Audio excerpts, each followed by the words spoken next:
Hey, how's it going? Thank you for tuning in. You are awesome. But this video is called Everyday Insomniac, and here's what I want to talk about. Think about if you struggle with sleep or insomnia.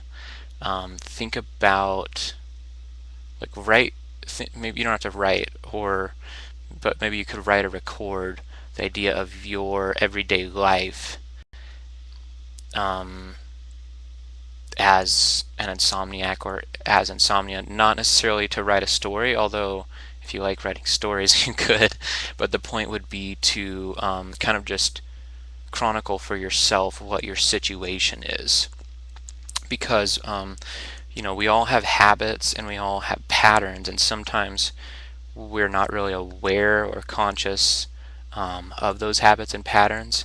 But for example, if you went through your day and if you wrote down what does the average day look like without judging yourself, but just observe what it looks like, it might trigger something in you, things that you could change or do differently. You might find a new adventure that you could take.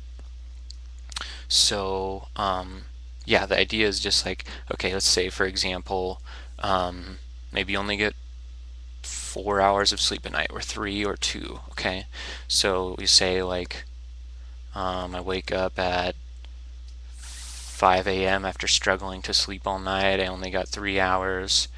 I drink 2 cups of coffee, eat my oatmeal for breakfast, and then go off to work.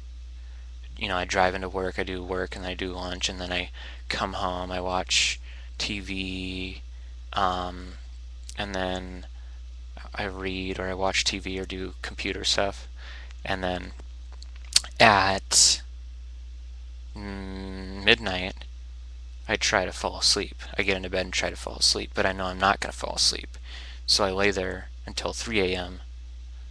when I fall asleep, and then I'm going to get up the next day probably around 5 a.m.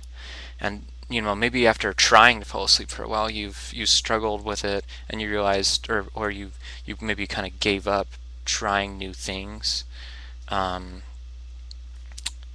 But when you actually chronicle and write down how your life is, you might see some opportunities to change something you didn't think of before.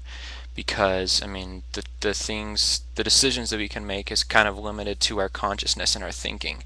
And if we don't allow ourselves to change our thinking by putting ourselves in new situations, then you're not going to have as many opportunities to make decisions about what you want to change or try or do differently. So it might open up an adventure for you to just even write down how your everyday life is. Again, without judgment. You don't want to be bashing yourself as you're doing it, but try to do it. Just observe it and see, okay, this is my life. I accept myself. I'm okay. I'm a good person, but maybe there's some issues I want to get better at. So I hope that's cool. Click the link below, get a free report I wrote for you about your key to getting your natural energy and sleep life back. Thanks.